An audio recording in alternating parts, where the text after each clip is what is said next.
What is up? This is your LA in a minute, and a bill was recently introduced in the California legislature that would seek reparations for the families of people displaced from their homes on the land that eventually became Dodger Stadium. This bill comes after decades of calls for reparations or return of the land from organizers and families of the people who were affected. Let's get into it. The bill, introduced by Assemblyperson Wendy Carrillo and sponsored by State Insurance Commissioner Ricardo Lara, said that the residents in the original communities in today's Chavez Ravine were never adequately compensated for their homes and their land.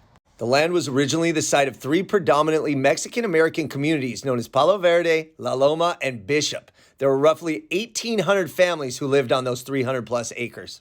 In the 1950s, the city of Los Angeles said that the land was needed to build public housing in a project called the Elysian Park Heights. Accordingly, the city of Los Angeles pressured the families to sell their property to the city, and when they didn't, they forced them out using eminent domain.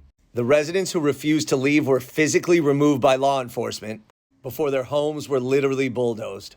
The Elysian Park Heights housing project was never built, and the land was eventually acquired by the Dodgers after they moved to Los Angeles from Brooklyn in the late 1950s. Now, the Assembly Bill 1950 is officially called the Chavez Ravine Accountability Act, and it would call on the city of Los Angeles to form a 9-member task force to provide compensation for all the displaced residents and their descendants. The bill itself calls for different forms of compensation, ranging from an offer of city-owned land or fair market value compensation. The bill also calls for the construction of a permanent memorial in the area to honor those displaced and a searchable database that details the history of the land acquisition. As of now, the bill does not involve the Dodgers or Dodger Stadium, and that's still a point of contention with some people since the Dodgers are indeed benefiting and profiting from the land. Now, an exact timeline for the bill is not known at this moment, but there are multiple steps before it comes to fruition. It would have to go through the California Assembly's Judiciary Committee, move through the Assembly and the State Senate before it lands on the desk of California Governor Gavin Newsom.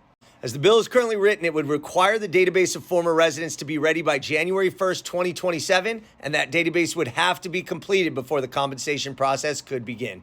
So with opening day right around the corner, this bill could potentially move the city of Los Angeles and hopefully the Dodgers in the right direction towards acknowledgement, historical accountability, and reparative measures. All right, LA, it's been a minute.